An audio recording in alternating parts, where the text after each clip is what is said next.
pandang materi.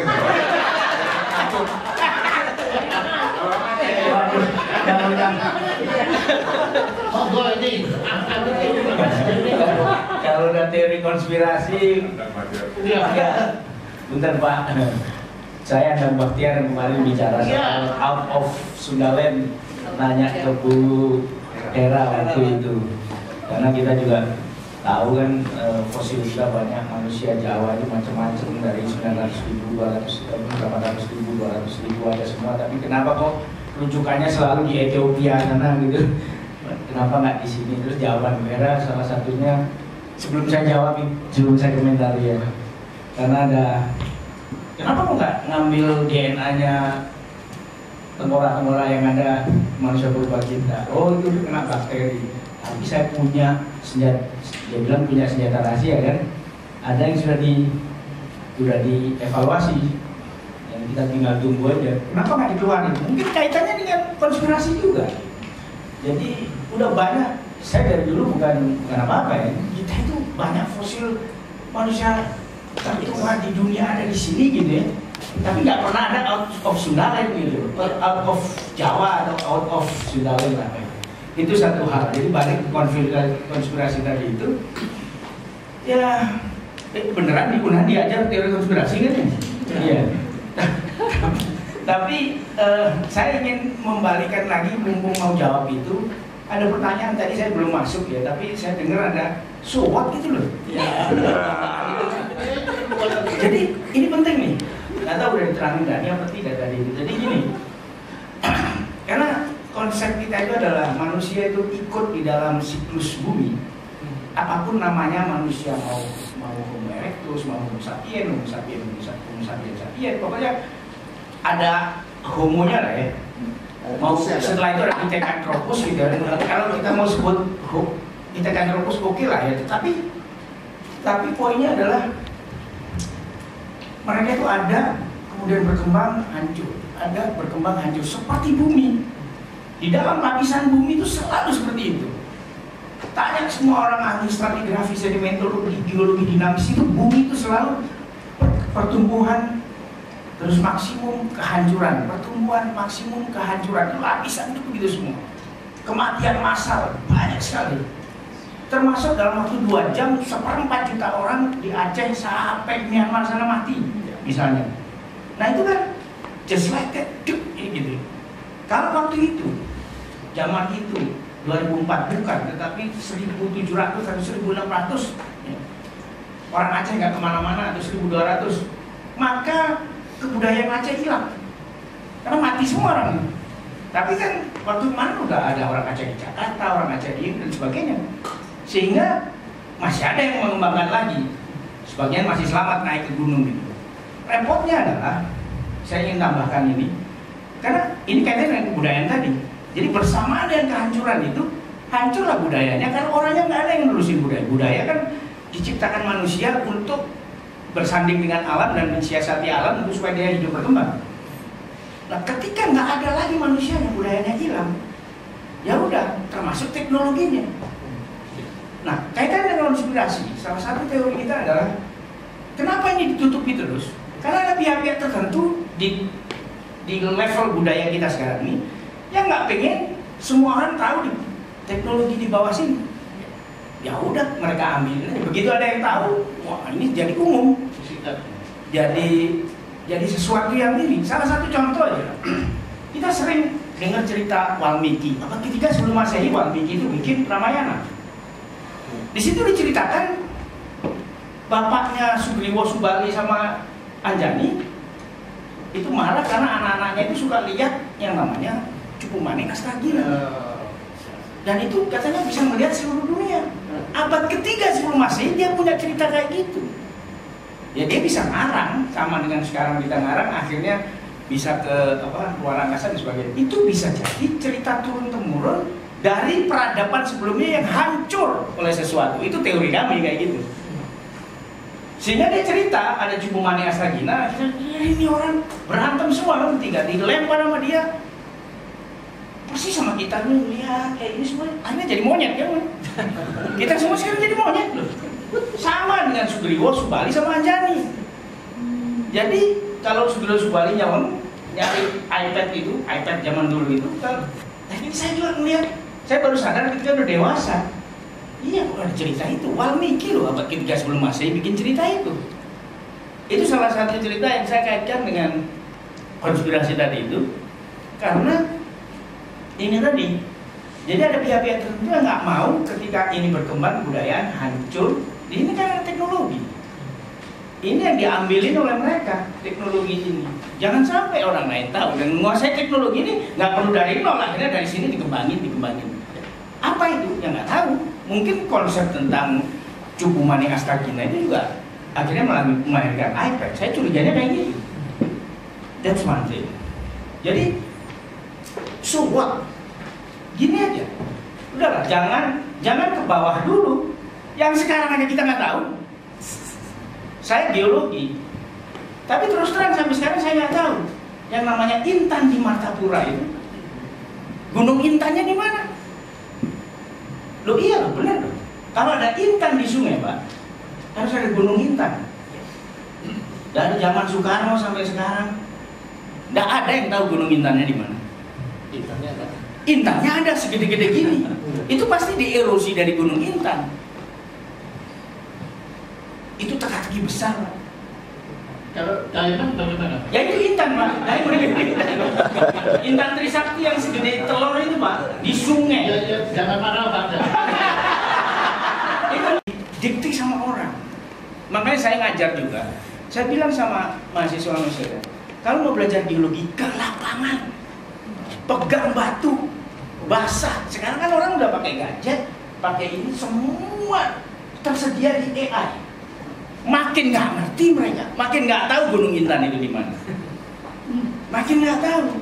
Nah, ini poin saya adalah, so what? Ya kita harus tahu lah barang kita apa. Dia nanya, Pak Dhani kan sering ke lapangan gali-gali. Nggak ada lagi yang gali-gali itu. Coba lihat geologis yang gali-gali mana lagi? Semuanya pakai gadget, Pak. Jarang geologis yang gali-gali. Yang gali-gali dari luar negeri semua datang. Masih gali-gali. Yang di sini udah jarang diajar karena di kelas semuanya. Makanya saya insist, saya ngajar di Undip gitu ya, setelah pulang dari 5 tahun di luar negeri, saya dulunya ngajar di UI, terus saya minta ngajar di Undip, dosen luar biasa. Saya minta ilmu dasar aja lah, geologi dasar, tingkat pertama, nggak dikasih karena Pak Anda ngajar yang advance. Saya lihat yang ngajar dasar itu nggak ke lapangan. Nah ini saya sedih, makanya saya mau protes sama dekannya. Saya mau ngajarin dasar aja, saya ajak ke lapangan semua. Nah ini balik lagi. Jadi, so what? Ya, kita harus lebih sadar bahwasanya kita punya banyak hal di sini. Izin Bapak sebentar. Salah satunya gini. Pertanyaan terakhir ya Pak Jaya ya. Atau saya ingin memberikan gambaran beberapa hal yang masih belum terpecahkan sekarang aja, bukan masalah. Tadi Pak Dhani mengatakan Borobudur misalnya. Secara geologi udah ada disertasinya, tapi dia bekerja sendirian. Helmi Purwanto, doktor dari UGM, ngajar di UGM, sekarang sudah pensiun, tapi udah nggak ada lanjutan lagi. Apa itu doktornya dia tahun 2003-2004 itu di sekitar Borobudur itu namanya danau, endapan danau semua itu, ya. Dan begitu di dating danaunya itu selesai tahun 20.000 tahun yang lalu. Setelah itu nggak ada dananya, cuma dapat lahar-laharnya. Lah Borobudur itu konsepnya ada teratai di danau. Lah apa iya abad ke-8 si Sailendra itu membangun, terus waktu itu sudah nggak ada danaunya, sudah 10.000 tahun sebelumnya udah hilang, 19.000 tahun. Berarti dia geologis yang hebat, dia ahli yang melihat masa lalu, atau dia udah tahu lapisan danau itu, makanya dia bikin Borobudur kayak danau, kayak teratai danau. Atau kemungkinan kedua, dia sudah ada Borobudur itu, cuman Sailendra itu cuman renovasi. Nah ini yang mesti diteruskan. Nggak ada yang riset di situ lagi. Bahkan menyentuh Borobudur, masuk ke dalam untuk riset, untuk ngebor. Kita aja ngebor Gunung Padang ribet seluruhnya. Apalagi jadi di Borobudur itu belum ada nih, namanya topografi belum ada, geolistrik belum ada. Kita nggak tahu di bawah Borobudur itu, kalau hipotesa kami di bawahnya itu ada intrusi gede kayak gini, Dia mungkin udah belenduk duluan, terus dibangun 20.000 tahun. 20.000 tahun yang lalu di atas danau. Setelah itu danaunya kering karena lahar Merapi gede nutup di situ. Jadi itu baru Borobudur, belum tadi itu Pasema, ya kan? Belum Badak, belum Gunung Penanggungan, banyak sekali. Belum Situbondo, nggak ada yang riset. Nah kami ini, aku, Dani, beberapa kawan itu, ya seperti kemarin dibilang Pak, kami itu seneng, makanya pakai kerja di mana, duit di situ, ayo kita jalan ke sana. Tapi di pemerintah risetnya itu cuma bisa sebulan gitu ya, karena dananya nggak ada, makanya dana riset pemerintah harus gede atau dari filantropis. Nah itu sebenarnya yang penting juga kita ini kan. Salah satu lagi yang saya pengen contoh di Borobudur itu gini, Borobudur itu tahun 1000 itu ada rekodnya. Merapi itu meletus dengan volcanic index 10 baru waktu itu. Kemarin tahun 2010 itu peringatan udah ditunggu 1000 tahunnya, baru meletus lagi 2010, volcanic indeksnya 6. Ya, itu pun banyak yang mati juga. Mbah siapa namanya, Marijan juga nggak ada kan? Nah pada waktu dia meletus tahun 1000, ketutuplah Borobudur itu, ketutup udah nggak jadi apa-apa dan hilang semua. Yang namanya Gunadarma yang bikin bangunan itu juga udah hilang semua. Sejak itu kita nggak pernah tahu ahli-ahli bikin bangunan arsitek udah nggak ada lagi di situ, sekolahnya udah nggak ada. Padahal abad ke-8 itu Al-Azhar ada.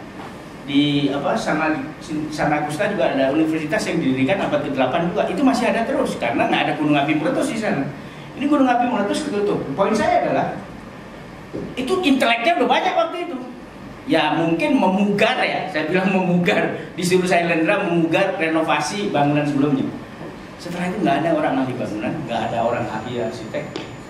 Kemudian orang Muntilan waktu itu bisanya cuma bikin coek sama cobek sama mundur, nggak bisa. Kenapa? Mati semua orang itu. Orang pintarnya mati semua. Nah mungkin ada satu orang yang pergi ke Surabaya atau ke Bali, balik lagi 2 tahun 3 tahun kemudian keluarganya udah nggak ada, dia satu-satunya masih bisa bikin coek. Dia bikin coek, teknologinya teknologi coek sama mundur.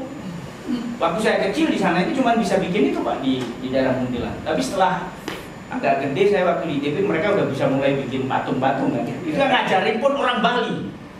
Saya diceritain, jadi orang Bali di bawah sini. Poin saya adalah cerita katastrofi di tempat kita ini. Sekali katastrofi itu bisa menghancurkan kebudayaan dan teknologi. Teknologi siapa? Teknologi Gunadarma yang punya sekolah yang bikin Borobudur itu hilang.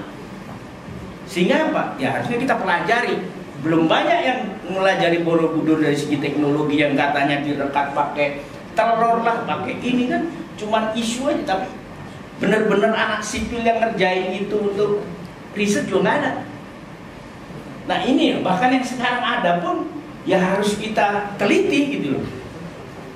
Apalagi kalau bisa seperti almarhum Diki Zainal gitu, bisa sampai ke teknologi sebelumnya dan sebelumnya dan sebelumnya. Kira-kira itu tambahan dari saya. Terima kasih. Jadi tolong Pak, kalau Anda yang memberi komnya sebelum nanti dia yang menutup tentang apa pertemuan ini.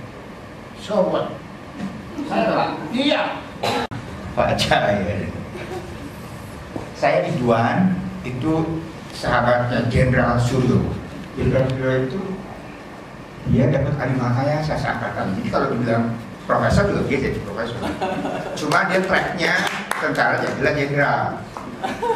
Kalau ini profesor itu cuma track aja. Tapi sebetulnya beliau ini dapat barang-barang juga Pak ya. Ini mau masuk juga dapat barang gratis. Jadi gini Pak ya, saya buat sahabat-sahabatnya mereka ini. Pertama-tama saya terima kasih betul nih. Kalau saya bilang gini ya betul dong ya, Dr. Andang, Dr. Yuna, ini menurut saya. Jadi saya sangat mengapresiasi sebetulnya bagaimana mereka berani membawakan sesuatu yang kadang-kala di kaidah-kaidah yang katakanlah dicari di dunia ini, mau disebut apa filosofi, Karl Popper atau Kant dan sebagainya, Ini kita coba terobos. Buat saya nggak ada salah. Mau dibilang pseudoscience dan sebagainya, nggak perlu.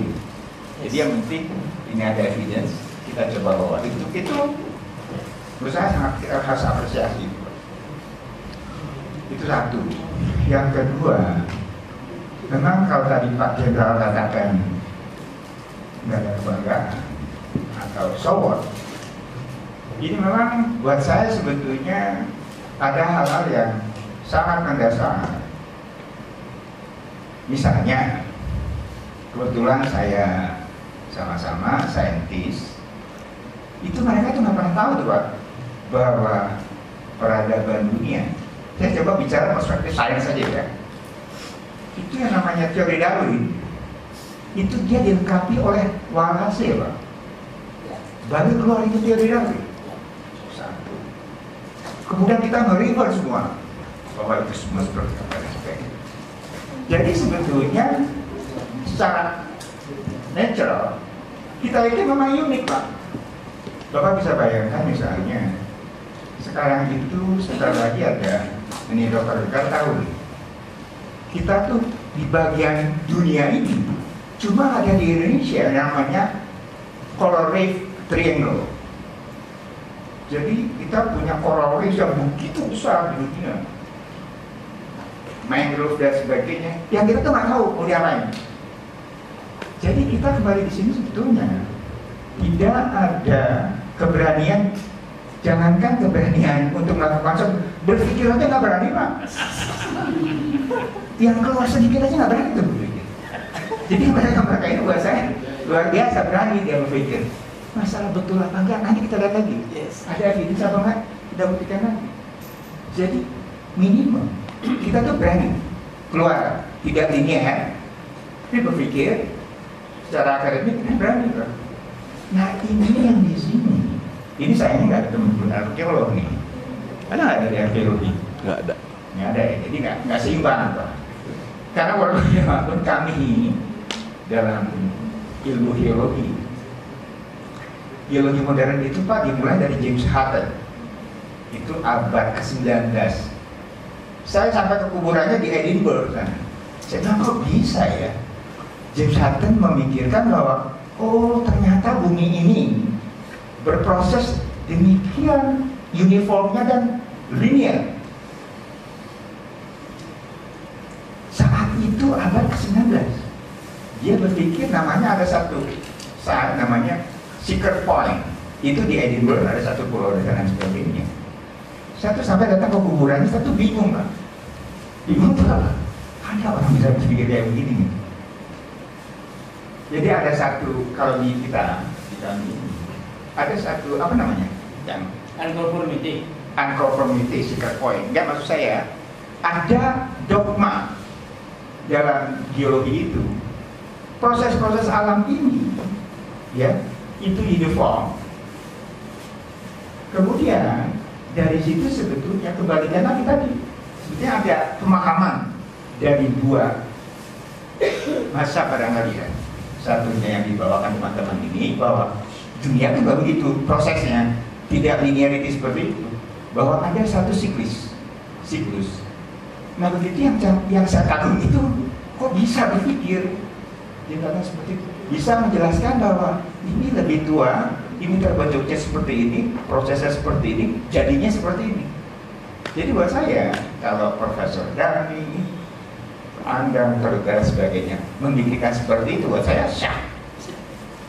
Dan harus terus diberikan evidence sebagainya. Karena begini Pak, dari James Hutton sampai kita keluar teori kami lempeng, itu ada invensi lain, penemuan lain. Artinya ada teknologi, ya kita bisa membuat memetakan bahwa permukaan bumi ini di laut, oh ada pergerakan, jadi ada dinamika dari bumi ini. Karena terbukti hipotesa yang dibuat oleh James Hutton itu dibuktikan 100 tahun kemudian. Jadi buat saya kalau dilakukan seperti itu, saya bilang keren, lakukan terus. Itu satu.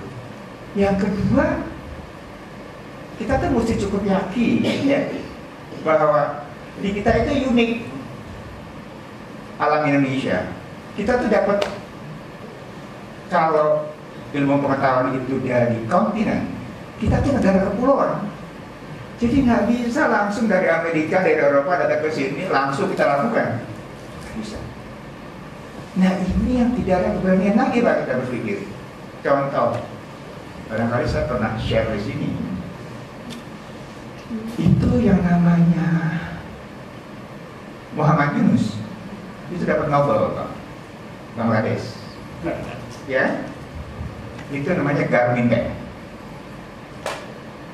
Betul ya, Garmin Bank ya. Jadi caranya itu nenek moyangnya bukan Suryo Prabowo, ini Prabowo beneran. Itu adalah bankers di Purwokerto, BRI. Dikatakan pada waktu lihat si Garmin Bank ini, oh ini sih kerjaannya BRI ini. Saya bilang, oh kalau itu kerjaan itu dan sebagainya, ya udah, ekonom belajar ini nih, tulis, dikomunikasikan dapat Nobel. Nah ini, ya nggak ada keberanian. Coba bicara bisnis, saya bilang bicara aja. Kalau mau belajar di Sumatera Barat, saya bilang, ya orang dagang semua kok. Kenapa kita bisa ke Amerika? Nah jadi tidak ada keberanian menggali basis dari budaya kita yang menghasilkan skill yang kemudian kita kompetisikan dan sebagainya. Lebih bangga MBA dari Amerika dan sebagainya. Saya bilang itu teman-teman di Senen itu betul-betul MBA itu Pak. Tanah Abang. Tapi nggak ada keberanian. Jadi kembali lagi di sini masalah mental. Jadi kalau saya mau katakan ke tadi Jenderal Suryo, so what? Kita mentally, kita tuh buat saya kemarin katakan ke kamu dari apa? Dari Nanyang Technical University. Dia itu menggunakan barrier kita ini. Silakan Anda menyimpulkan pertemuan hari ini dan supaya kita dapat Nobel.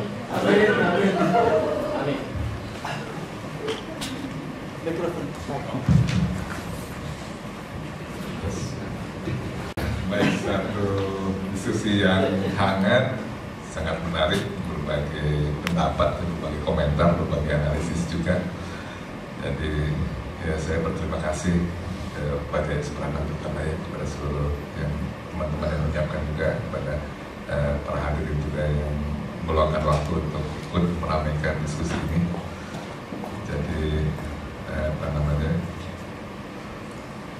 Saya pikir ada banyak pelajaran, banyak apa namanya hikmah yang bisa kita dapat dari diskusi ini.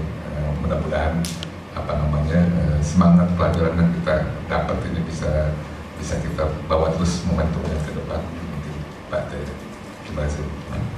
Pertemuan ini juga bisa berlanjut nanti karena begini, memang yang sekarang dari kita bicara filosofi macam-macam, tetapi yang konkret sekarang itu Gunung Padang.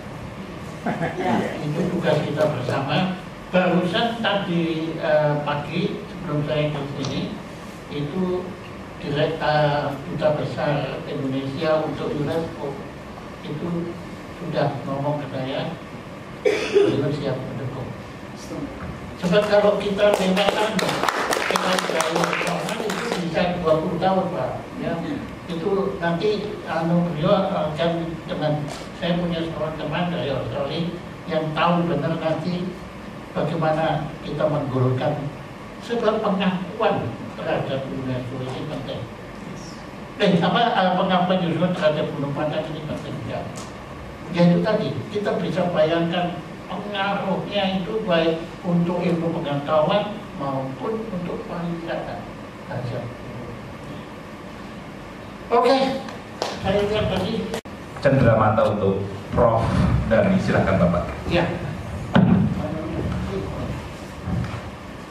Piagam penghargaan diberikan pada Profesor Dr. Dhani Hilman Wijaya atas partisipasinya sebagai pembicara tunggal dalam diskursus pembicaranya ya, tapi yang lain kan protes itu tadi. Dalam diskursus Atlantis Nusantara.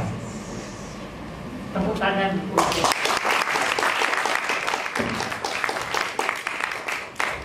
Terima kasih. Baik, mohon untuk tetap di tempat Pak Jaya.